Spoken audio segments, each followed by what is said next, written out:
ustedes al venir me dan más fuerza. Página 12 presenta a Enrique Pinti en Salsa Criolla, un CD doble grabado en vivo en el Teatro Liceo, más un track de audio y video. Pasan los años, pasan los gobiernos, los radicales, los peronistas. Salsa Criolla este domingo con Página 12.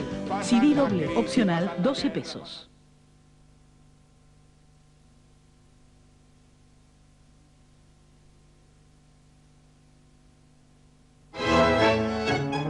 Página 12 presenta a Raje de Puente Alsina, para Mormar. Julio Sosa, en una colección de 5 CDs con sus mejores tangos. Después Rodén mi Julio Sosa, el domingo 5 con Página 12, opcional 8 pesos. amor.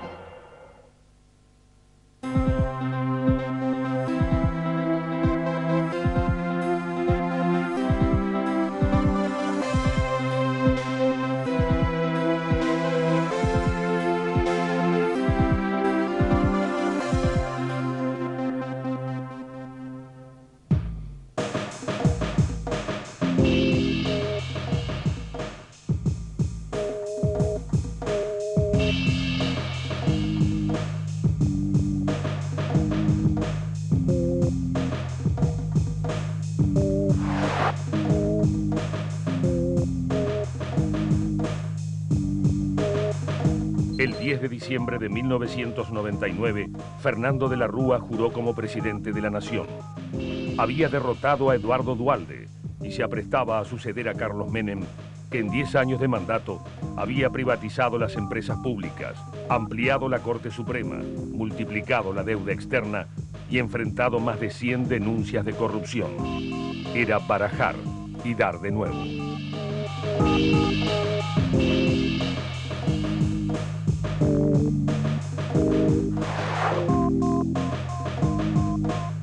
De la Rúa no estaba solo en el poder. Debía compartir cada una de las decisiones con Carlos Chacho Álvarez, un exdiputado peronista que había sido designado vicepresidente de la Nación. Sus personalidades eran contrastantes. Miraban al mundo, a la política y al poder de manera diferente.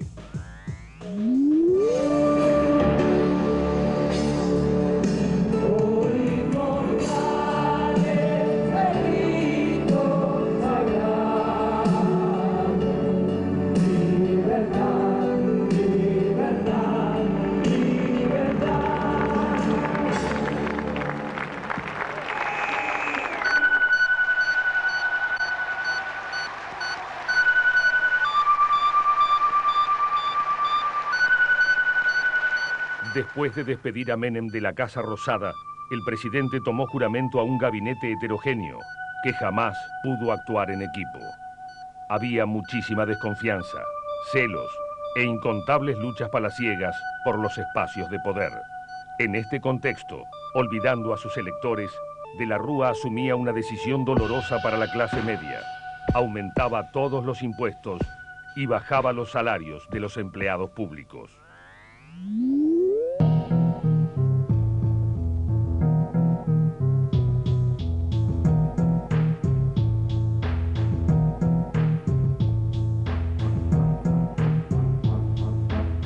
El presidente de la Alianza, como su antecesor, Carlos Menem, aprovechó los viajes al exterior para escapar de la rutina del gobierno y de los problemas económicos. De la Rúa llevó a sus hijos Aito y Antonio a Nueva York, a su señora, Inés Pertinet, de compras a Roma, y a su hija, Agustina, a Pekín, donde visitó la muralla china y recibió un título honoris causa.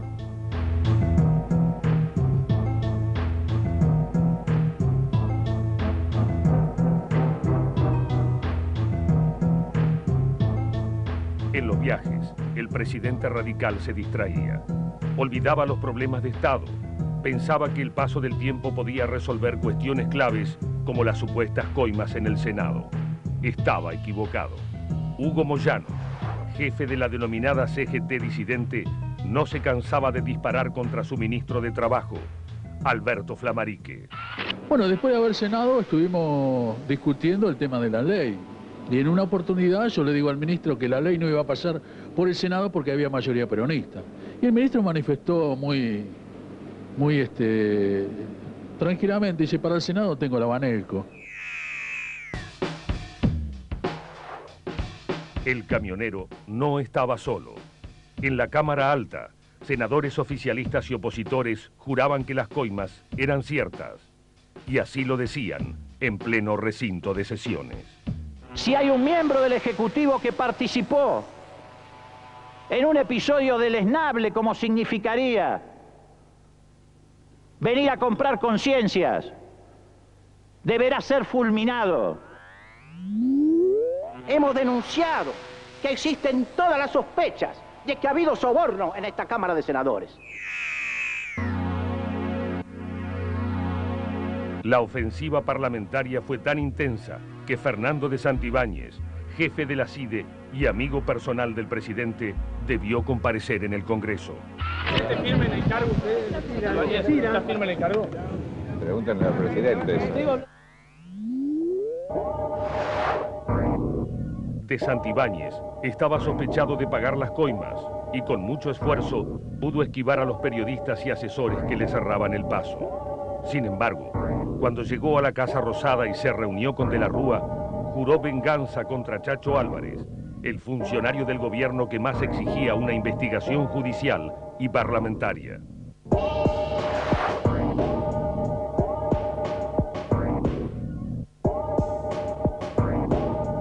El presidente se encerraba en su entorno y no asumía que el gobierno temblaba.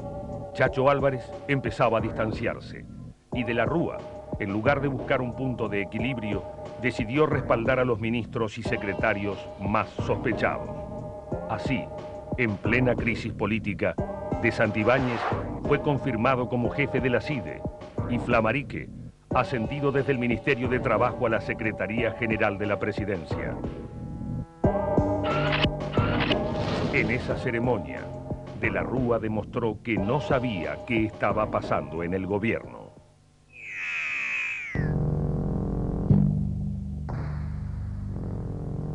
Un día más tarde, el 6 de octubre de 2000, Álvarez renunció. La noticia conmovió al país e inmediatamente decenas de militantes fueron hasta el departamento del frustrado vicepresidente para respaldar esa inédita decisión política. La alianza ya era historia y Álvarez también. Ahora pasa sus horas jugando al tenis y tomando café en la esquina de su casa. Presento mi renuncia indeclinable al cargo de vicepresidente de la Nación.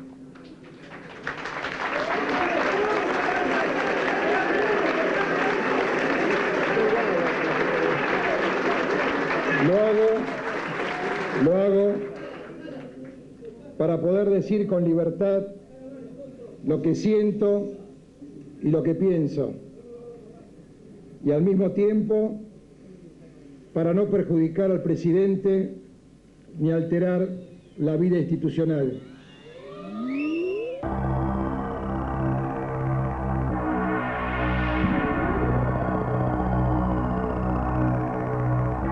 La renuncia de Álvarez inició la cuenta regresiva. A De la Rúa solo le quedó un entorno político de escasísimo nivel, protagonizado por sus hijos, su mujer Inés y algunos amigos que apenas leían los diarios de la mañana. El presidente dudaba más que nunca y su imagen aparecía patética en los medios de comunicación. ¡Eso! ¡Tulín, tulín! Abrimos las manos con cogotero y las cerramos en brote del mañana. ¡Repetimos! ¡Tulín, tulín! Muy bien, abrimos las manos, las cerramos, se dispersan y yo acompaño saltando y brincando de alegría, porque estamos bien.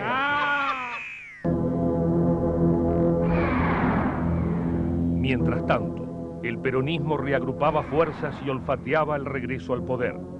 A pesar de la causa del tráfico ilegal de armas que había provocado la detención sucesiva de Emir Yoma, Antonio Herman González y el general Martín Balsa, Menem seguía en la lista, pero poco le importó.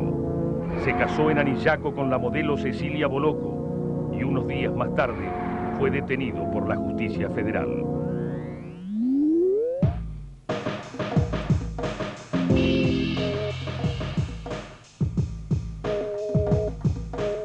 De la Rúa, asfixiado por la crisis social, apenas pudo comentar la detención de Menem. El presidente ya pensaba en Ricardo López Murphy frente al nuevo fracaso de José Luis Machinea. López Murphy iba a asumir con un fuerte plan de ajuste económico que provocaría las renuncias simultáneas de los ministros Hugo Yuri, Federico Storani y Marcos Macón. El plan fue un fracaso y de la Rúa despidió a López Murphy en apenas 15 días. Lamento confirmar la renuncia del ministro Ricardo López Murphy y anticiparles que a partir de mañana estará a cargo de la conducción de la economía del país el doctor Domingo Cavallo.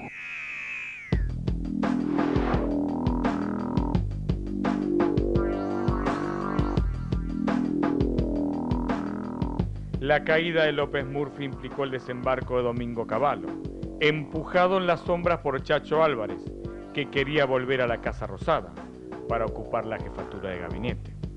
El ex ministro de Menem fue exhibido por De la Rúa como un mesías que regresaba al poder para terminar con todos los males. Cavallo, apoyado en el Congreso por peronistas y radicales, aplicó la única receta que conocía: ajuste económico y amenaza política. Las consecuencias fueron catastróficas y De la Rúa avanzó un poco más hacia el abismo institucional. Les voy a comentar cómo me voy a manejar con la prensa. Solo voy a contestar preguntas cuando yo los cite y los invite a hablar. Me pregunten lo que me pregunten. En el lugar que me pregunten, no voy a contestar preguntas. No voy a contestar preguntas.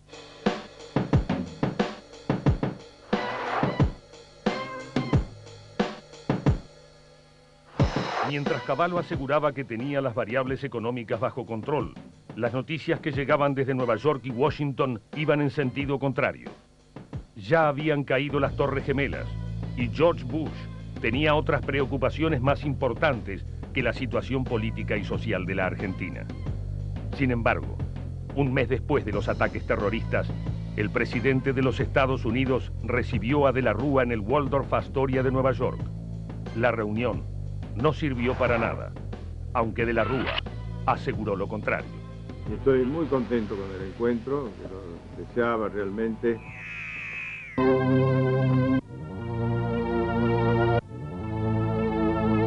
A fines de noviembre de 2001, Cavallo y De la Rúa se encontraron a solas en la Casa Rosada. El ministro reveló al presidente que la convertibilidad hacía agua, que ya había fuga de capitales y que el Fondo Monetario insistía con la devaluación. De la Rúa no tenía un nuevo plan de gobierno y dejó todo en manos de Cavallo.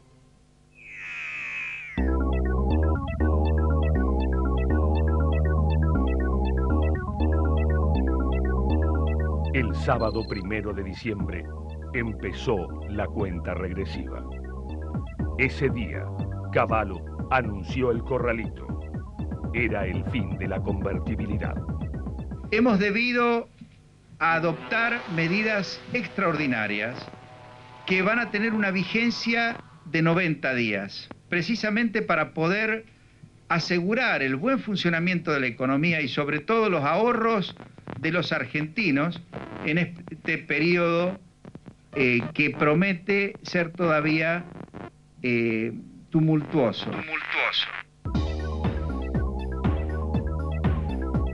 El discurso del ministro de Economía desató un vendaval que arrasó con los escasos fondos que había en los cajeros automáticos. Miles de ahorristas peregrinaron de un cajero a otro para recuperar su dinero. Todo fue inútil. El corralito era más fuerte que su desesperación. Yo cobro 540 pesos de sueldo, así que ni siquiera de eso. Y bueno, que Dios nos ampare. Bueno, pienso que es una aberración. Argentina sale de adelante. Por favor, que nos devuelvan la plata que nos robaron, que trabajamos. Esto es vergonzoso, como nos están afanando de esto H.P.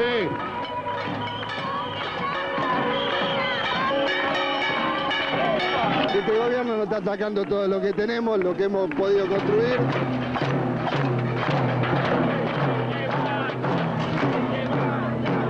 Esto realmente no da para más.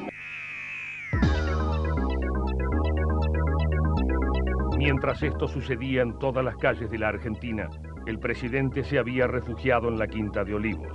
Recién a las 9 de la noche, De la Rúa enfrentó a las cámaras y exhibió su falta de comprensión de la realidad. Las medidas resguardan a la economía y en especial a los más débiles, preservando sus salarios y jubilaciones. Hemos salido a defendernos.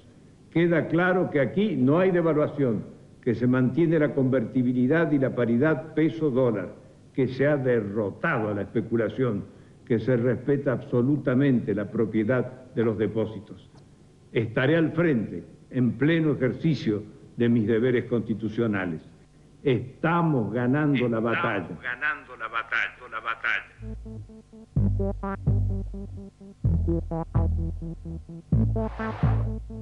Los nuevos anuncios aislaron a De la Rúa y Cavallo.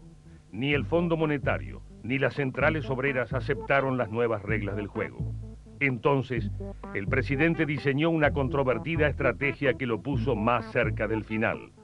De la Rúa recibió a Menem en la Casa Rosada y escuchó como si fuera un oráculo al expresidente que había estado preso por la venta ilegal de armas a Croacia y a Ecuador. En la intimidad, Menem aseguraba que había vacío de poder. En público, respaldó a De la Rúa, sonrió a las cámaras y demostró que no había perdido sus conocidas mañas mediáticas.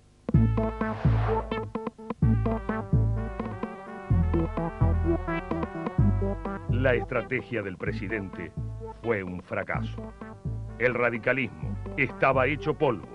La opinión pública ya había bajado el pulgar y el peronismo se aprestaba a tomar el poder. En este contexto político y social, empezaron los saqueos.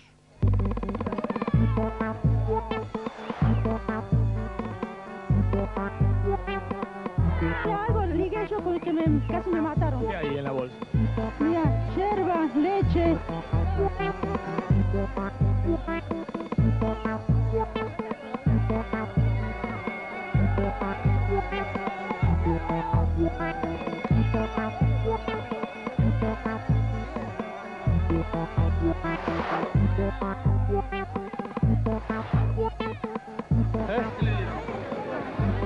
De todo.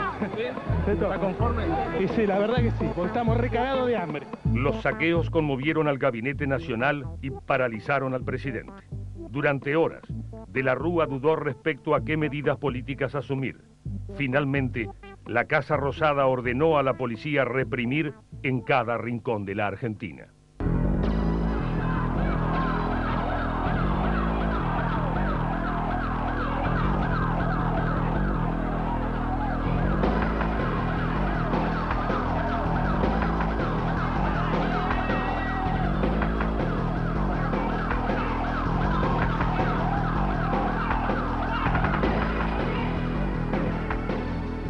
El gobierno estaba acorralado. Los saqueos continuaban. Las fuerzas de seguridad se resistían a reprimir. Y el Fondo Monetario, pese a los esfuerzos de Cavallo, rechazaba el nuevo plan económico. En Washington seguían apostando a la devaluación y a la muerte de la convertibilidad. No hay absolutamente ninguna interrupción de nuestras negociaciones con el fondo. Lo que ocurre es que el fondo ha dicho el desembolso que ustedes esperaban para noviembre y ahora para diciembre, no sabemos bien cuándo lo vamos a hacer. Mientras tanto, el presidente se aferraba a su rutina como si nada sucediera. El 18 de diciembre, a las 10 de la noche, De la Rúa minimizó los saqueos, la represión y el vacío de poder. En la mañana del 19 de diciembre, un grupo de senadores radicales encabezados por Carlos Maestro se encontraron en el Congreso. Después, marcharon a la Casa Rosada con una exigencia precisa: Cavallo tenía que renunciar e inmediatamente el presidente debía lanzar un plan que terminara con el corralito y los saqueos a los supermercados.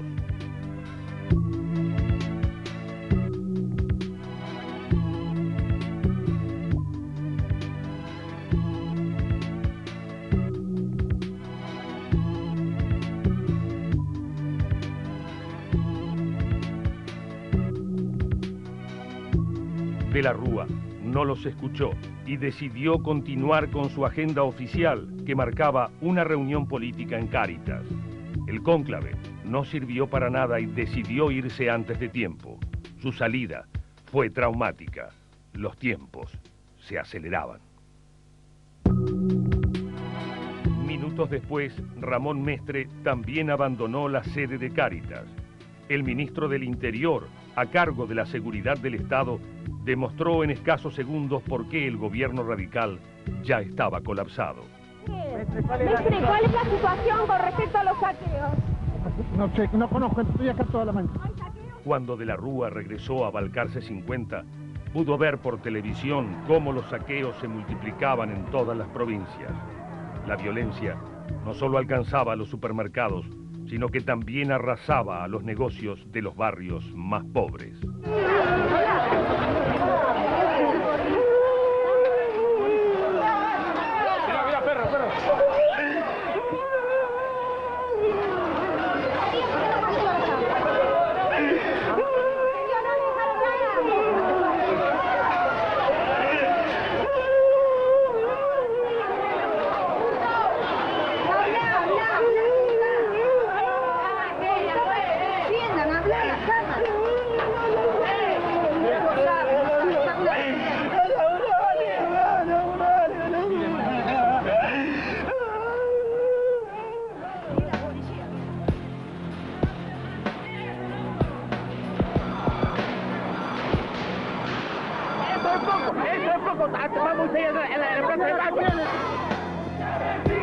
¡El pueblo unido jamás será vencido!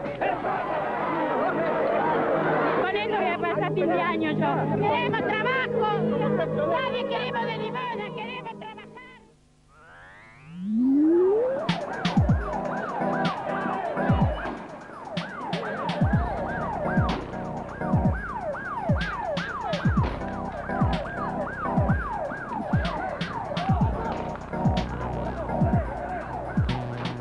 El presidente convocó a la cúpula de las Fuerzas Armadas y solicitó que se hicieran cargo de la represión en las calles. No confiaba en las policías provinciales. De la Rúa había leído un informe reservado de la CIDE que aseguraba que los gobernadores peronistas habían incitado a los saqueos y temía que la policía mirara hacia otro lado. El general Ricardo Brinzoni fue claro. El ejército podía hacerse cargo de las calles, pero necesitaba una ley especial del Congreso. Con un decreto presidencial no alcanzaba. En tanto, Cristian Colombo, como jefe de gabinete, organizaba un encuentro secreto con el peronismo para acordar un gobierno de coalición. Carlos Rucao y Eduardo Menem escucharon la propuesta. Ellos entendían la profundidad de la crisis, pero el justicialismo tenía otros planes. Se preparaba para regresar a la Casa Rosada.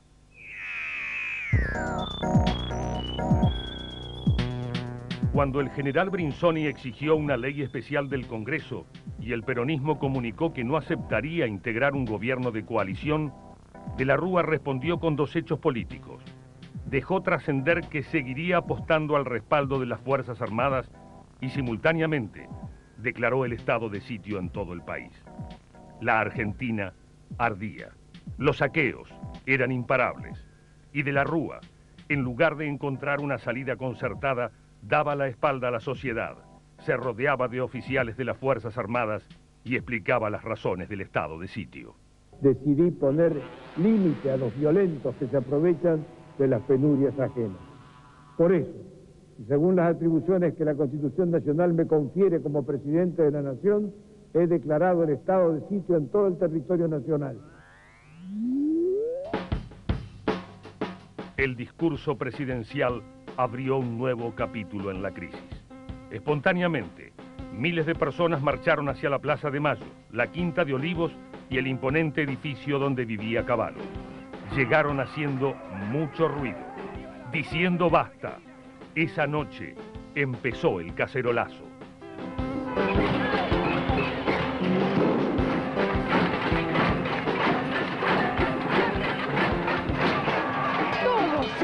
No le debemos nada a nadie, eso lo deben a nosotros, les pagamos toda la vida, que empiecen a pagar eso. ¡Loco, devuelvan la guita! ¡La gente se está cagando de hambre!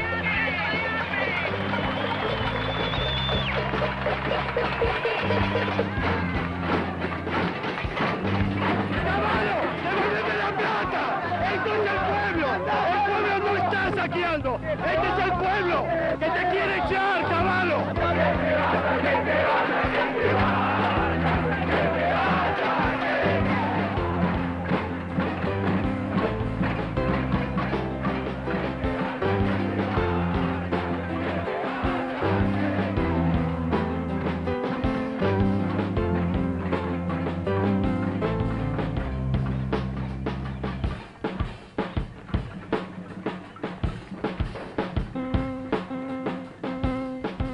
El ruido de las cacerolas volteó a Cavallo. Fue una decisión de Cristian Colombo. De la Rúa dormía y el jefe de gabinete pensó que la cabeza del ministro podía significar un acercamiento con el peronismo. Se equivocó.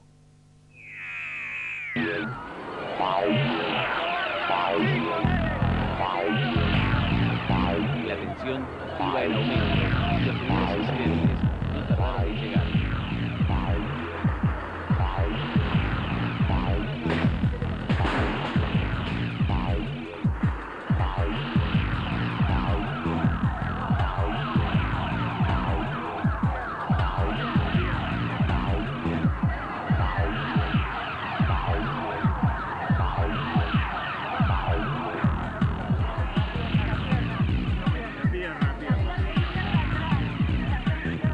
De la Rúa había decretado el estado de sitio, pero nadie lo respetaba, con excepción de las fuerzas de seguridad que reprimieron toda la noche.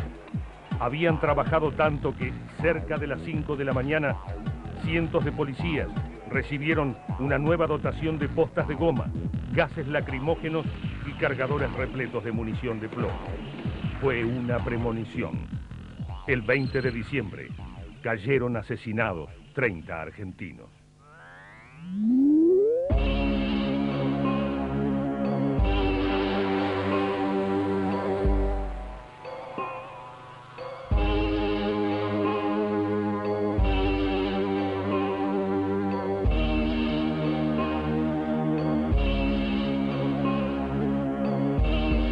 Con las primeras luces del día, el vacío de poder se hizo evidente, definitivo. A media mañana, como todos los jueves desde 1977, las madres de Plaza de Mayo intentaron hacer su ronda alrededor de la pirámide. No pudieron. Fueron sorprendidas por una carga de caballería de la Policía Federal. Que impide el avance del cuerpo de infantería, del personal de la Policía Federal.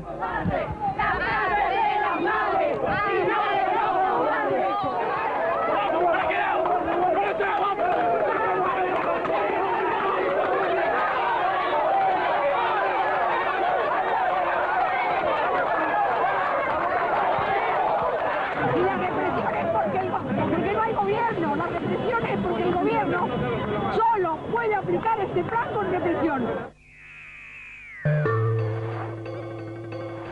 Ahí empezó una de las jornadas más sangrientas de la historia nacional.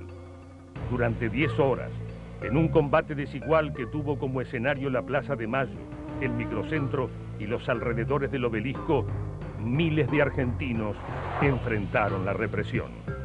Exigían la renuncia del presidente, defendían a la democracia.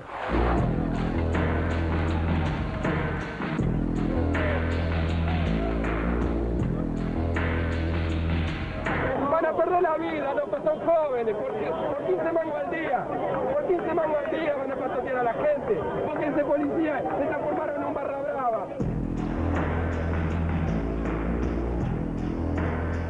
Avance, avance.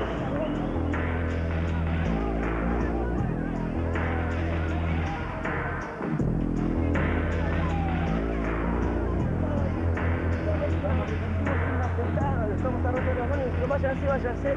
Dijimos, no estamos haciendo nada, nos tiraron los caballos, nos pisaron, entonces el policía me agarró de la cabeza y me pegó.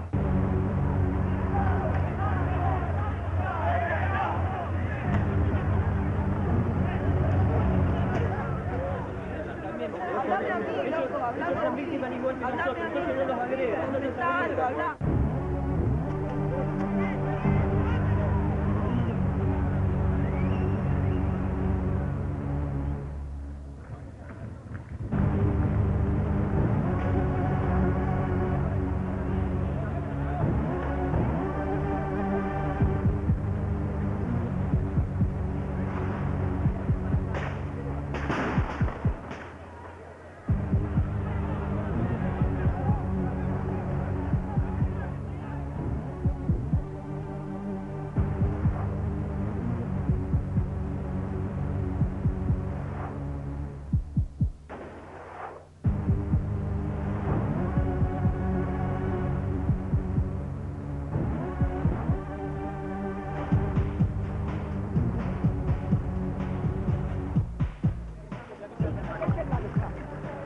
Que van a encarcelar, van a pedir la ayuda nuestra, porque ustedes también la están pasando mal. Yo he sido con los milicos y ustedes no miraban al pueblo. Se lo pedimos ahora, por favor. ¡Vivan al pueblo! No quiero hablar con el señor de la Rúa. Miren al pueblo hacia acá. Acá está el pueblo.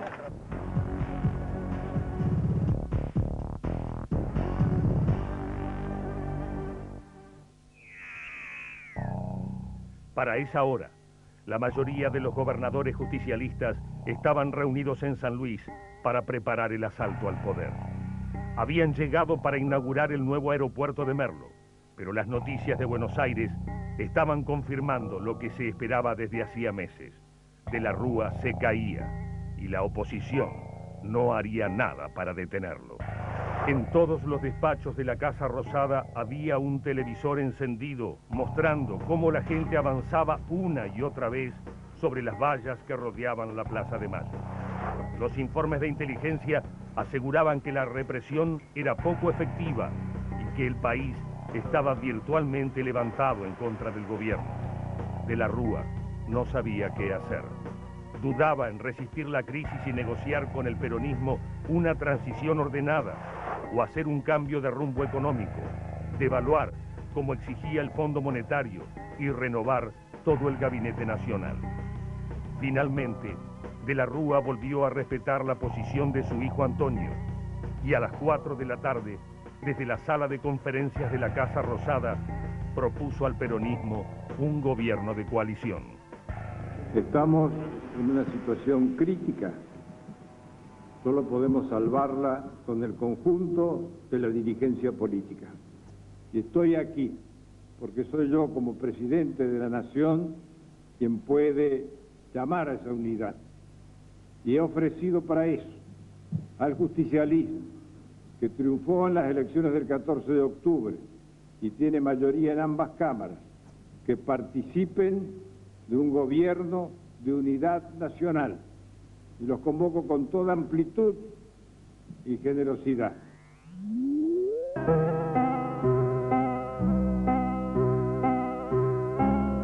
Pasadas las 7 de la tarde, el peronismo contestó a la desesperada convocatoria del gobierno.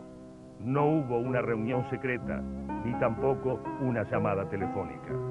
Como todos los argentinos, el presidente de la República se enteró por televisión que estaba solo, a punto de caer. El mensajero fue Humberto Rollero, jefe de la bancada peronista de diputados, quien miró a las cámaras de televisión y disparó a quemarropa. De ninguna manera el justicialismo va a prestar ni hombres ni nombres a ninguna política de cogobierno en la República Argentina.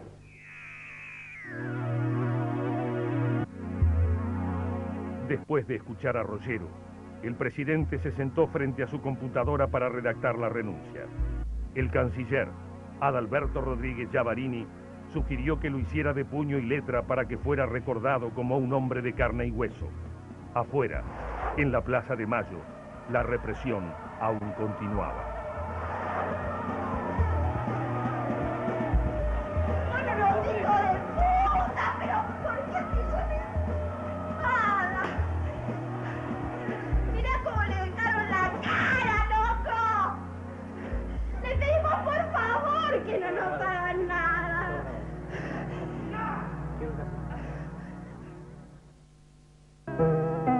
La renuncia fue escueta. Pensando en el futuro, en la historia, no tiene autocrítica, ni pide disculpas por los 30 muertos que había dejado la represión.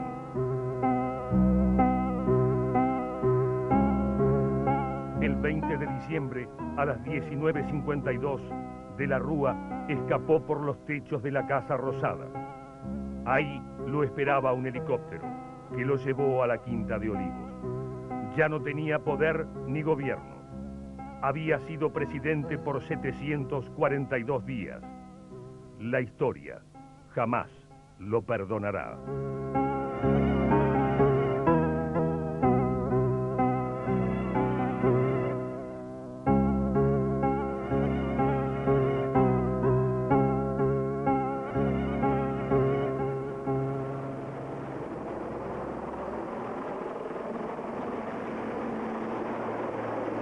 Estamos ganando la batalla.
Muchacho, tu voz joven, como larga la luz, el sol, que aunque tenga que estrellarse contra un paredón, que aunque tenga que estrellarse se dividirá en dos.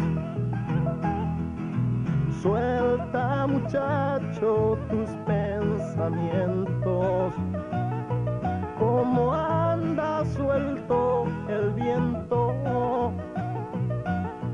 Sos la esperanza y la voz que vendrá a florecer en la nueva tierra. Hombres de hierro que no escuchan la voz, hombres de hierro que no escuchan el grito, hombres de hierro que no escuchan el dolor. Gente que avanza se puede matar, pero los pensamientos quedarán.